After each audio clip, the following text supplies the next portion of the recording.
Assalamualaikum warahmatullahi wabarakatuh. Semangat pagi, salam sehat, salam sejahtera untuk kita semua. Shalom, Om Swastiastu, Namo Buddhaya, salam kebajikan. Yang saya banggakan, adik-adik Sobat Insan Dikti sekalian, dan Sobat Merdeka. Hari ini kita kedatangan tamu istimewa. Siapa lagi yang akan hadir pada acara podcast kita pada hari ini? Tamu istimewa kita, Kang Dede Yusuf. Selamat datang, Kang Dede. Terima kasih Pak. Assalamualaikum warahmatullahi wabarakatuh, Pak Nizam. Baik, karena ini kami semua sudah vaksinasi dan sudah tes PCR, insya Allah semuanya sehat dan protokol di sini dijaga ketat. Saya akan membuka masker saya. Oke. Baik, kita akan bincang-bincang hari ini, karena ini berdekatan dengan hari peringatan Sumpah Pemuda yang ke-93 dan juga kita memasuki sebentar lagi Hari Pahlawan. Maka kita akan bincang-bincang seputar semangat Sumpah Pemuda dan semangat kepahlawanan. Kang Dede ini kan luar biasa sekali, contoh multitalenta, jadi sangat sejalan dengan program-program Kampus Merdeka kita. Kang Dede ini S1-nya di Teknik Industri, Pak. Industri. Ya. Kemudian S2-nya juga di bidang ilmu politik, ilmu pemerintahan, dan S3-nya di bidang administrasi publik. Luar biasa sekali. Jadi loncat-loncat kemana-mana. Tidak linear katanya Pak. Ya, itu linear sudah bukan zamannya lagi. Jadi kita lihat contoh yang nyata ini tamu istimewa kita. Beliau juga seorang artis, seorang taekwondo dan 4 ya kalau nggak salah. Dan 5. Dan 5 malah. Jangan dikurangi Pak. Dan 5 sudah naik ini. Data di Wikipedia masih dan 4. Oh gitu Pak, itu salah itu. Segera dirubah itu Wikipedia. Oke. Jadi taekwondoin dan juga berbagai macam seni bela diri. Beliau juga seorang artis, seorang politisi, juga wakil gubernur. Luar biasa lengkap ini prestasi beliau, kalau dibacakan seharian nggak habis. Jadi ini contoh multitalenta yang menunjukkan bahwa potensi setiap mahasiswa itu sebenarnya luar biasa lebarnya. Karenanya itu kita ingin kembangkan potensi adik-adik ini untuk bisa mengejar seperti Kang Dede Yusuf ini. Nah Kang Dede, ini dengan semangat Sumpah Pemuda dan peringatan Hari Pahlawan, ini bagaimana kita mengaktualisasikan tadi semangat Sumpah Pemuda dan yang kedua nanti tentang pahlawan-pahlawan di era digital ini. Silakan Kang Dede. Terima kasih Pak Nizam, ini suatu kehormatan juga saya bisa hadir di sini di podcastnya Dikti, dan saya sambut dengan sebuah apresiasi besar karena ini podcast serius Pak, serius saya katakan. Saya punya podcast juga ya, tapi nggak serius. Kalau ini serius, mulai dari mikrofonnya, lampunya semua. Inilah yang disebut sebagai tren digital. Zaman sekarang kita mengatakan bahwa industri 4.0, di mana industri 4.0 ini mau tidak mau literasi digital kita harus meningkat. Nah kaitannya dengan apa yang ditanyakan Pak Nizam tadi, begini aja. Sederhana, ketika Pak Nizam dan saya dulu mungkin masih sekolah, masih kuliah, kita itu segala sesuatu sangat bergantung kepada informasi yang diberikan oleh buku, diberikan oleh guru. Nah saat sekarang anak-anak itu sangat beruntung karena punya yang namanya adalah Google. Kita sebut saja Mbah Google ya. Apapun juga dibuka di sana dan didapatkan di sana. Artinya kalau kita lihat percepatan seorang mahasiswa, seorang murid untuk mendapatkan sumber informasi itu limitless, tidak terbatas. Dia bisa mencari informasi apa saja ya dan kapan saja ya dengan cara yang dia mau. Pertanyaannya adalah maukah dia mencari ya. Nah, kalau misalnya tadi kembali yang kepada pertanyaan Bapak. Kira-kira Sumpah Pemuda ini momentumnya apa? Sederhana. Momentumnya adalah melakukan percepatan daripada pertumbuhan kepemudaan nasional. Kita tahu pertumbuhan kepemudaan nasional itu kita berbicara sejak awal peletakan batu pertama 1908, lalu kemudian 1928, lalu kemudian 1945, 1966 dan seterusnya. Maka itu butuh proses puluhan tahun. Tapi hari ini percepatan pemuda hanya cukup dilakukan 2-5 tahun. Mengapa? Pak Nizam dan saya sendiri juga paham. ketika saya menjadi wakil gubernur, saya usia 44 tahun. Teman-teman saya seusia saya menjadi CEO, usia rata-rata sudah 40 tahunan. Sekarang anak usia 25 tahun sudah jadi CEO. Bahkan ada yang usia 19 tahun sudah memiliki entrepreneurship ataupun usaha sendiri. Kenapa bisa demikian? Nah itu saya katakan percepatan teknologi. Dan ini harus dimanfaatkan oleh anak-anak muda. Caranya bagaimana nanti kita diskusikan lebih lanjut. Tapi itulah semangat pemuda saat ini bagi saya. Inilah momentum bagi anak-anak untuk maju, melangkah dan mengejar ketertinggalan. Maju, melangkah dan mengejar ketertinggalan. Jadi mungkin harus melompat ya kalau mengejar ketertinggalan. Betul, Pak. Luar biasa Kang Dede dan adik-adik insan dikti sekalian. Jangan lupa maju, melangkah dan melompat mengejar ketertinggalan. Dan itu hanya bisa dilakukan dengan kita bekerja keras dan kerja cerdas untuk mengisi semangat Sumpah Pemuda di dalam era digital ini. Tadi Kang Dede menyampaikan bahwa teknologi ini mengakselerasi segala sesuatunya ya. Sementara kalau kita melihat pembelajaran kita yang zaman kita kuliah dulu itu butuh waktu panjang untuk mencapai itu. Nah sekarang dengan teknologi itu bisa diakselerasi. Nah sekarang kita sedang mengembangkan program Kampus Merdeka ya. Kang Dede juga ikut terlibat di dalamnya, membimbing adik-adik yang magang di DPR dan sebagainya. Ini sebetulnya usaha kita untuk bisa mempercepat tadi ketercapaian berbagai kompetensi dan membuka wawasan seperti Kang Dede, meskipun S1-nya teknik industri, tapi berkarir di politik, berkarir di dunia entertainment, ini luar biasa sekali. Nah, pendapat Kang Dede tentang Kampus Merdeka ini gimana? Ya, saya adalah pendukung Kampus Merdeka tentunya ya, karena ketika Mas Menteri waktu itu datang ke Komisi 10 memperkenalkan ini konsep untuk Kampus Merdeka. Kita juga bertanya sebetulnya Kampus Merdeka yang dimaksud apa? Nah ketika berbicara tentang kebebasan menentukan prodi, kebebasan menentukan berbagai sistem di dalam kampus, termasuk juga bagi mahasiswa untuk kebebasan menentukan pilihan apa yang dia inginkan. Nah sekali lagi tadi saya katakan, kenapa demikian? Karena saya ini latar belakang IPA.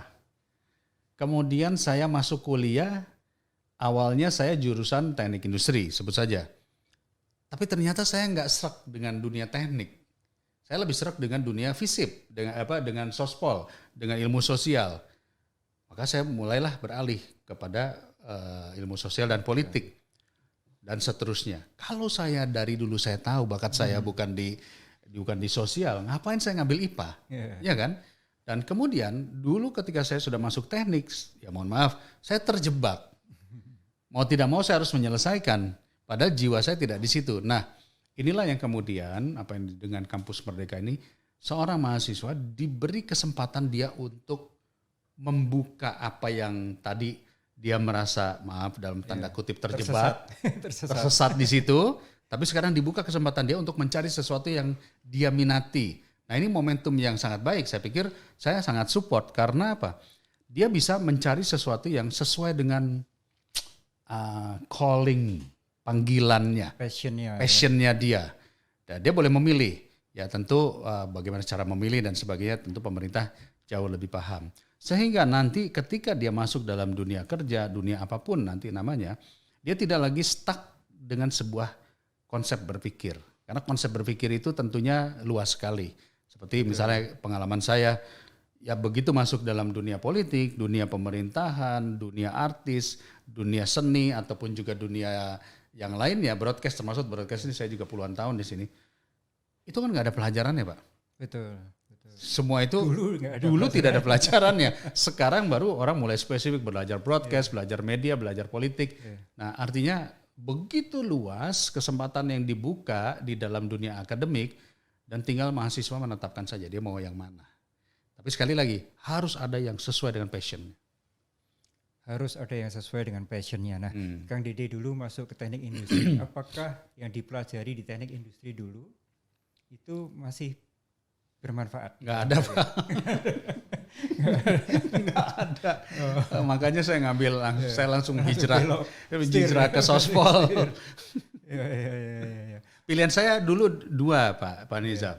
Jadi ketika saya teknik industri, oke lah buat kawan-kawan yang hobi teknik, ya ngutak-ngatik mesin dan sebagainya mungkin bermanfaat, atau yang berharap kerja di sektor industri pasti bermanfaat lah ya. Tapi kan saya terjunnya dunia seni, dunia kemasyarakatan yang nggak nyambung. Nah akhirnya saya waktu itu pilih dua, apakah saya mau masuk komunikasi, jadi ilmu fakultas komunikasi ya, kalau salah ya, ilmu komunikasi, atau saya masuk sosial politik, lebih berbicara tentang masyarakat. Nah pilihan yang sesuai passion sebetulnya adalah FISIP. Kenapa? Karena kalau komunikasi, walaupun bidang saya di presenter, ya kan di bidang komunikasi lah, jadi MC kawinan aja saya pernah, ya kan. Tapi saya merasa saya bukan di situ, kira-kira begitu. Jadi itulah yang membuat saya masuk ke FISIP, Pak. Ya. Baik, jadi ini Kang Didi tadi menyampaikan tersesat tapi kemudian belok langkah dan mengambil jurusan yang lain. Nah sekarang dengan Kampus Merdeka justru beloknya itu bisa lebih awal ya, jadi bisa lebih. Betul, artinya yang tadi disampaikan ada percepatan. Jadi nggak usah nunggu dia selesai 5 tahun, tapi di tengah jalan pun dia bisa belok kiri menentukan kanan pilihannya gitu. Baik, Kang Didi, nah sekarang ini kan zamannya penuh dengan tantangan dan juga opportunities ya yang sangat beragam. Jadi seorang sarjana tidak harus bekerja sebagai pekerja, tapi juga bisa menciptakan lapangan pekerjaan, entrepreneurship, kewirausahaan. Ya itu juga salah satu yang kita sangat dorong. Nah pengalaman Kang Didi sendiri ya sebagai seorang sekarang malah doktor terbaik dari Unpad, ini luar biasa sekali. Itu kata rektor. Bagaimana tentang entrepreneurship ini Kang Didi?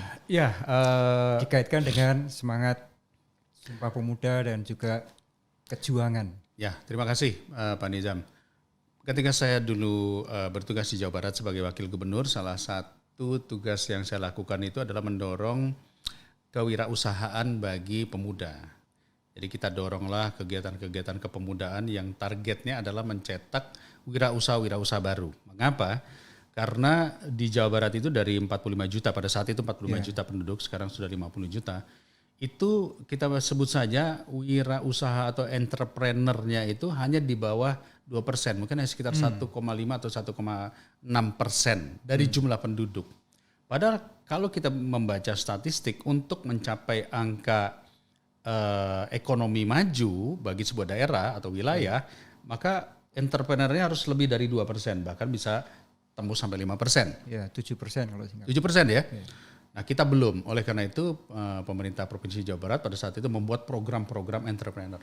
Dan saya termasuk yang menyalurkannya kepada kelompok-kelompok anak muda. Dan susah Pak. Kenapa susah?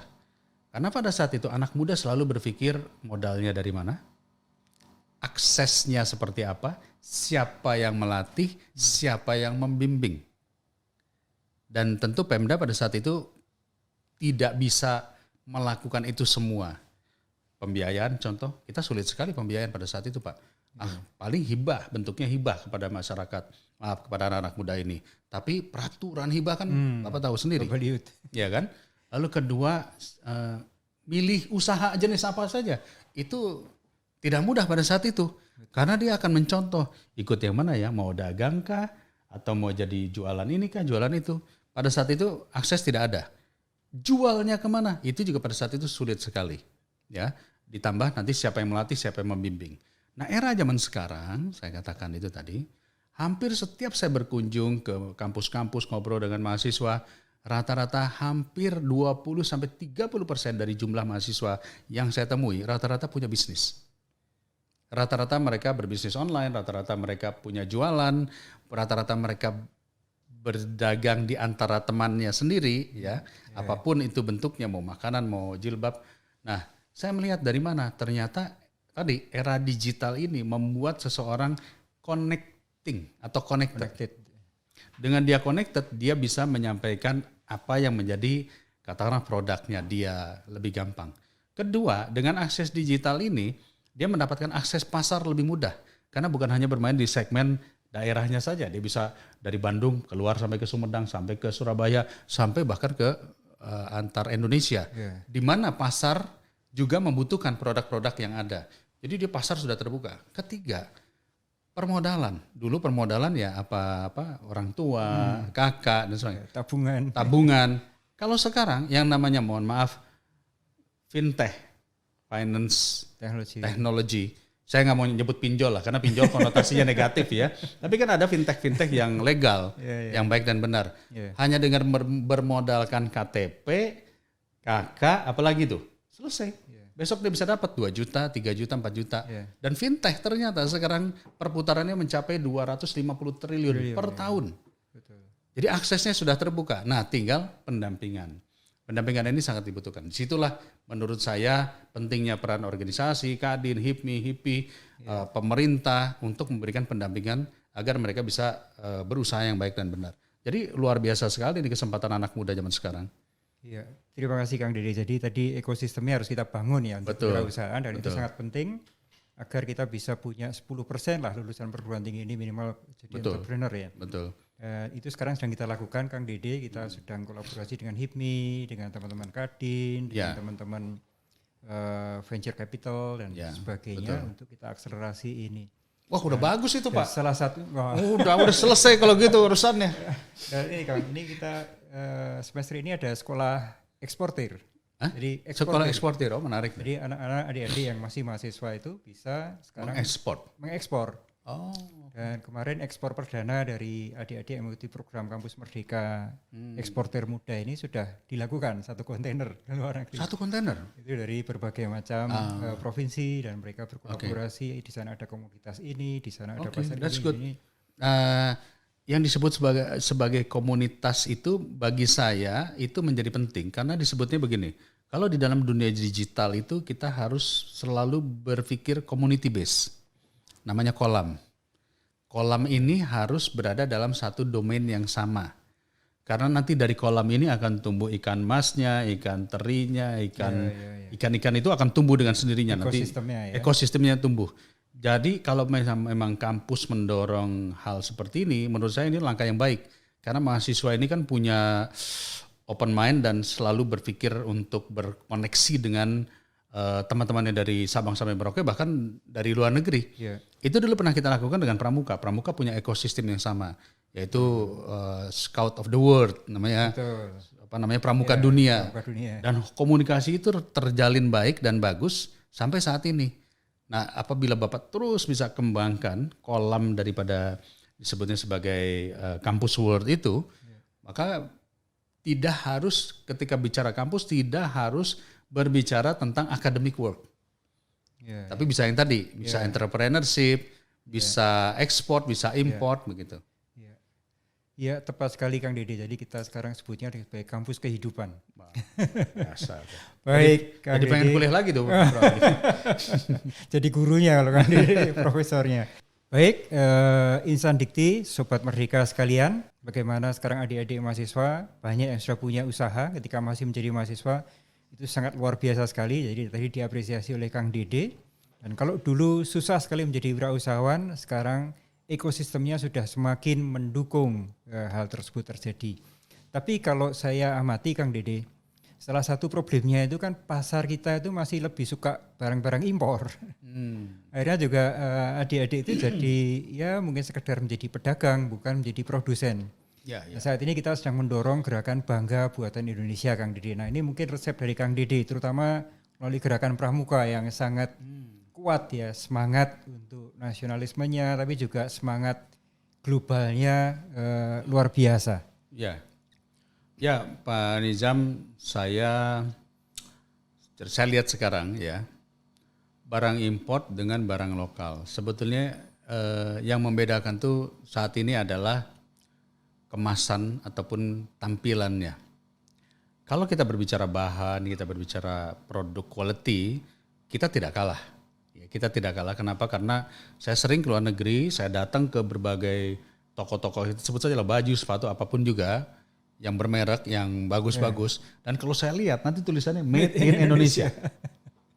Artinya dibuat oleh tangan-tangan Indonesia, sumber daya manusia Indonesia.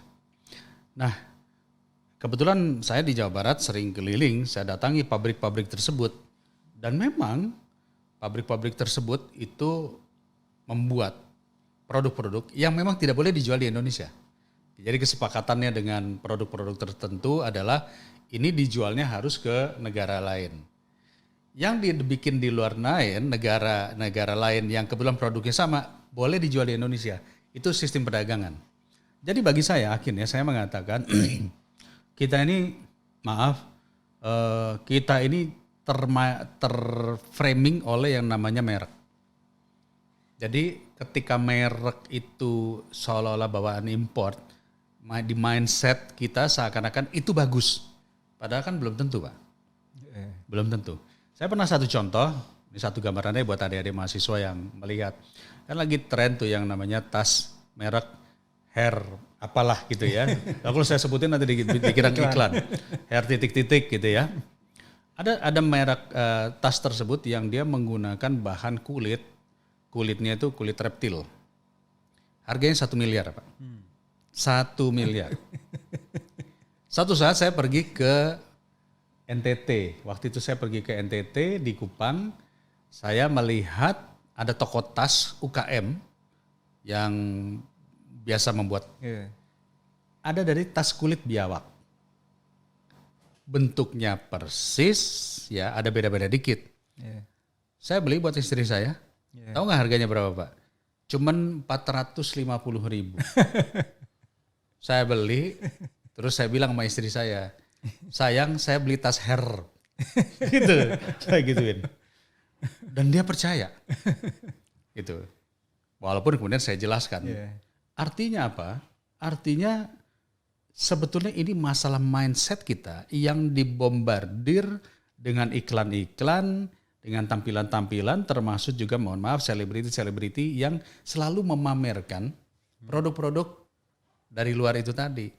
Seolah kalau nggak pakai produk luar itu nggak glowing, ya nggak kinclong dan sebagainya. Pada produk kita itu banyak yang bagus. Nah, di dalam momentum seperti inilah menurut saya alangkah baiknya Dikti merekrut, maaf sekali lagi, para pemuda-pemuda berprestasi, apakah itu dia artis, kalangan artis, dia sportsman, apakah dia academician ya berprestasi, baik nasional maupun internasional, di-endorse oleh Dikti dengan produk-produk lokal.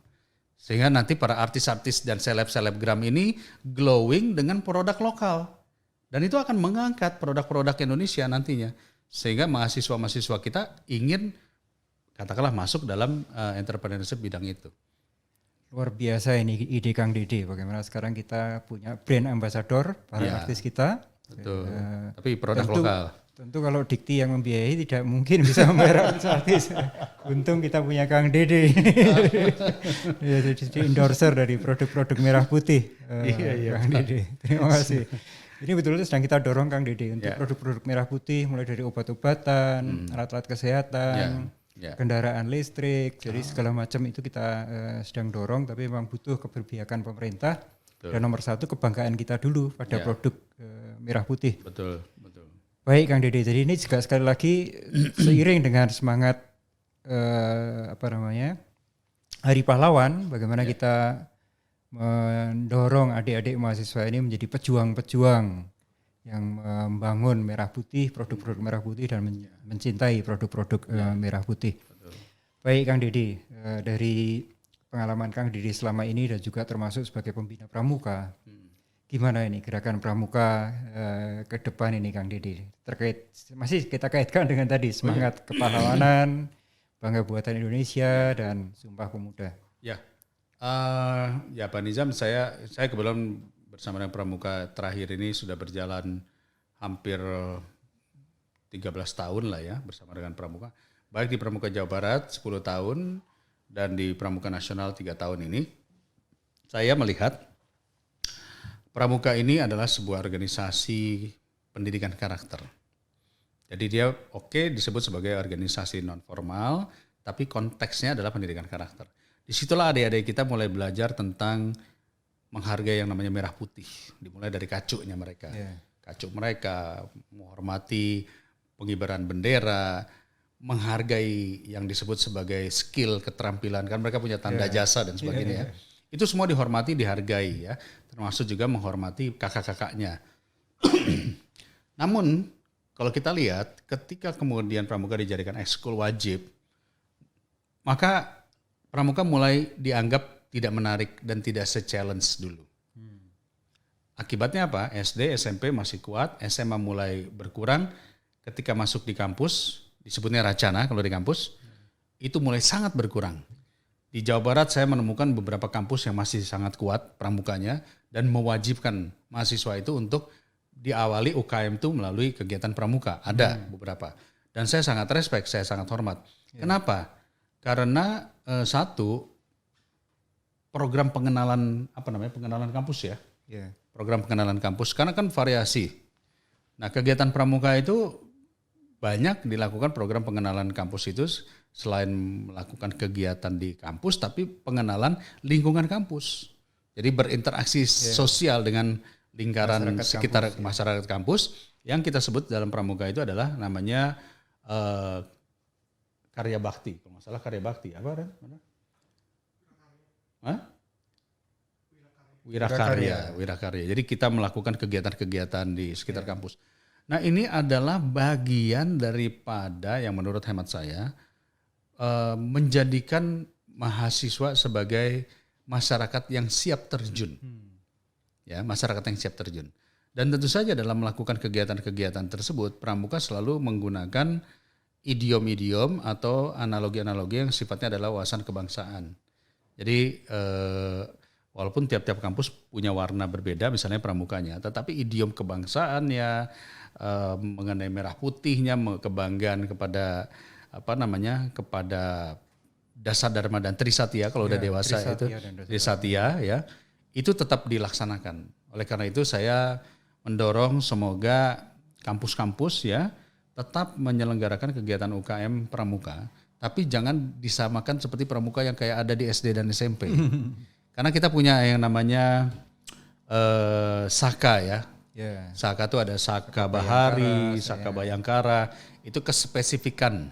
Nah, silahkan dipilih bagi kampus-kampus yang berada di sekitaran laut misalnya, mungkin Saka Bahari menjadi sebuah Saka yang menarik untuk anak-anak diving, terjun ke laut dan sebagainya.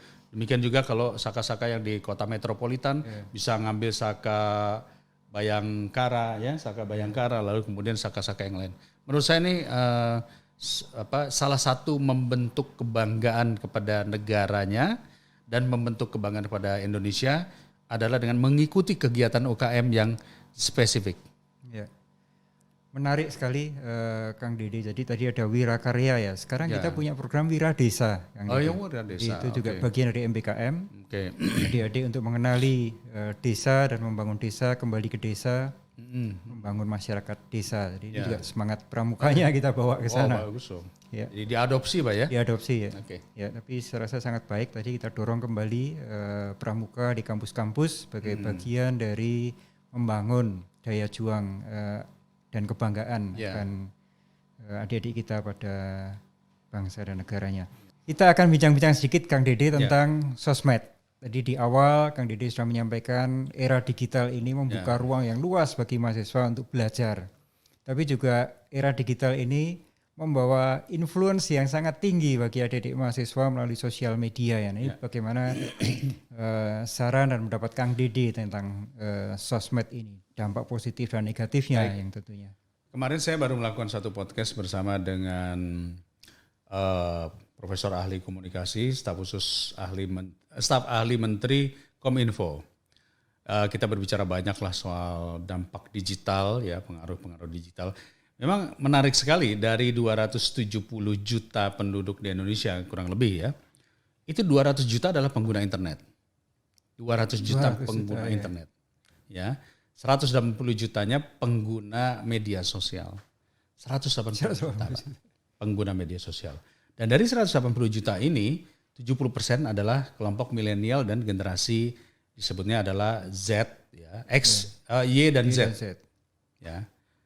Benar ya, habis X, Y, Z gitu ya. Dan Alpha, masuk kepada Alpha sekarang. Jadi kalau kita bilang usia 16 sampai 25 sampai 35, ini boleh dikatakan hampir 80% ya mereka menggunakan media sosial. Dan masalahnya menurut staf ahli menteri ini, di dalam dunia media sosial, di dalam dunia digital, yang dulu penjahat-penjahatnya, penipu-penipunya, bandit-banditnya, dulu bergerak melalui offline, kini masuk semua di online. Cybercrime ya. Cybercrime, penipuan, ya tadi saya katakan pinjol-pinjol yang ilegal, hoax, atau mengatasnamakan katakanlah seolah-olah wanita cantik padahal sebetulnya penipu. Banyak yang seperti itu. Selamat Anda mendapatkan hadiah dari BUMN yang seperti itu. Nah, kalau kita melihat apa yang terjadi adalah kemampuan literasi digital masyarakat Indonesia belum secepat pergerakan daripada digital itu sendiri. Dan ini terbukti ketika kita pandemi ini mau tidak mau kita harus PJJ kan, pembelajaran jarak jauh.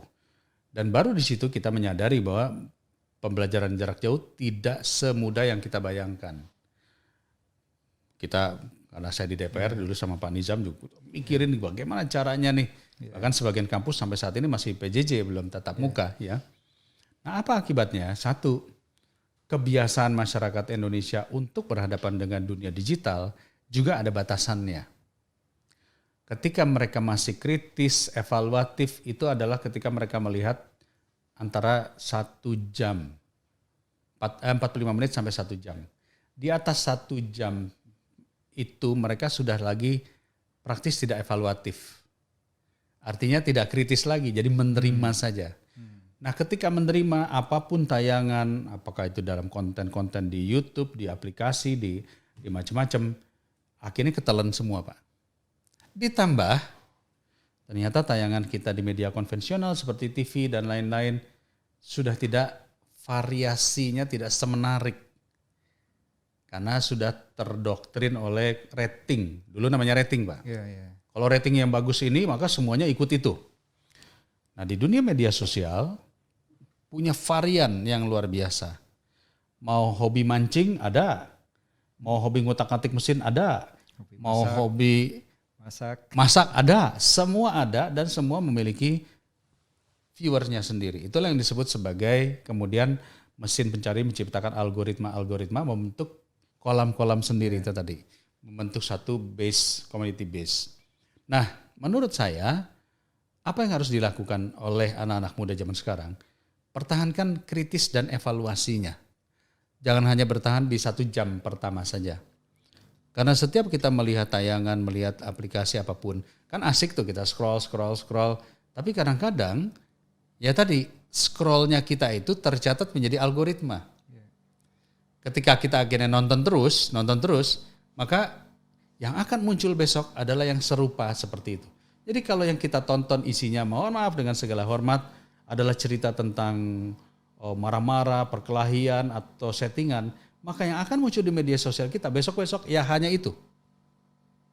Kalau kita senang membuka tentang isinya, bola ya akhirnya akan keluar itu terus besok-besok gitu ya. Demikian juga kalau kita mempelajari ilmu agama yang keluar itu. Itu yang membuat akhirnya kita terpaku kepada algoritma tersebut. Nah, inilah tadi saya katakan, kita mau tidak mau kita harus kritis dan evaluasi, menyaring, kita sendiri yang melakukan filterisasi terhadap konten yang mau kita lakukan.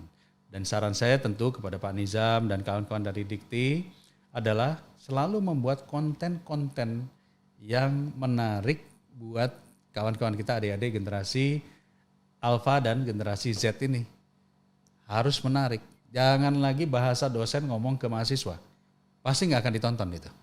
Harus kita, ya saya udah bangga lah. Prof Nizam, guru besar, bikin podcast ini saya bilang salut ini. Luar biasa. Demi mahasiswa, adik-adik. Dirjen dulu nggak ada yang seperti ini. Inspirasinya kan dari Kang Dede.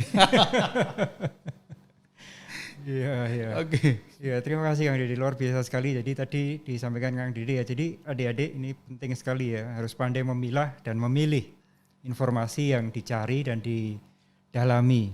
Dan tadi critical thinking sangat-sangat penting, dan tadi yang sangat penting tadi yang terakhir disampaikan Kang Dede tadi, dosen-dosen harus jadi milenial juga. Betul. Jadi jangan jadi kolonial, nanti tidak akan menjadi pilihan dari adik-adik mahasiswa dalam mencari informasi. Dan tadi yang sangat penting juga yang disampaikan Kang Dede ya, ini media itu bisa membrainwash kita, jadi men-setting pola pikir kita, jadi hati-hati. Jadi kita harus tetap kritis. Dan tadi juga sangat penting disampaikan Kang Dede, karena medsos ini bisa membentuk kolam-kolam tadi, ada kolam bola, ada kolam game, ada kolam selebriti dan sebagainya. Kita perlu membuat kolam-kolam yang produktif, kolam-kolam entrepreneur, kolam-kolam pramuka, kolam-kolam yang penuh dengan semangat untuk membangun masa depan yang lebih baik. Luar biasa Kang Dede. Jadi sebelum saya akhiri ini mungkin Kang Dede ada pesan-pesan buat adik-adik mahasiswa dan juga rekan-rekan dosen. Kadang-kadang juga rekan-rekan dosen banyak. Oh baik, oke. Terima kasih Pak Nizam. Jadi buat adik-adik mahasiswa tentunya adalah isilah masa mudamu yang mungkin akan berjalan dengan sangat cepat. Kenapa? Karena menjadi mahasiswa adalah momen-momen kita untuk bukan lagi mengeksplor diri. Kalau dulu kita berbicara SMA, kita mengeksplor diri. Kalau udah SMA, kalau udah kuliah, menetapkan pilihan hidup. Pilihan hidup bukan jodoh ya. Pilihan hidup itu artinya saya mau jadi apa. Maka dari itu tetapkanlah mulai saat ini kalian mau jadi apa. Mau jadi pengusaha kah? Kalian mau menjadi seorang politician kah? Mau menjadi pejabat publik kah? Mau menjadi apapun, kamu tetapkan dari sekarang. Buat catatan list kecil bahwa dalam 5 tahun ke depan saya harus seperti ini. Saya akan menjadi seperti ini, saya akan berpenghasilan seperti ini. Karena kalau tidak, nanti nasibnya sama seperti kami-kami yang dulu terjebak, tersesat, belok kanan, belok kiri susah. Nah kalau sekarang kamu mau belok kanan, mau belok kiri, sudah difasilitasi oleh pemerintah melalui Kampus Merdeka, tapi kamu harus menetapkan diri kamu ingin menjadi apa dari sekarang. Itu yang pertama. Yang kedua buat para dosen, ikutilah Pak Dirjen. Ya, jangan terlalu berpikiran tua terus. Ya, kita harus mendekatkan diri. Karena apa? Karena user kita di dunia pendidikan adalah anak-anak muda.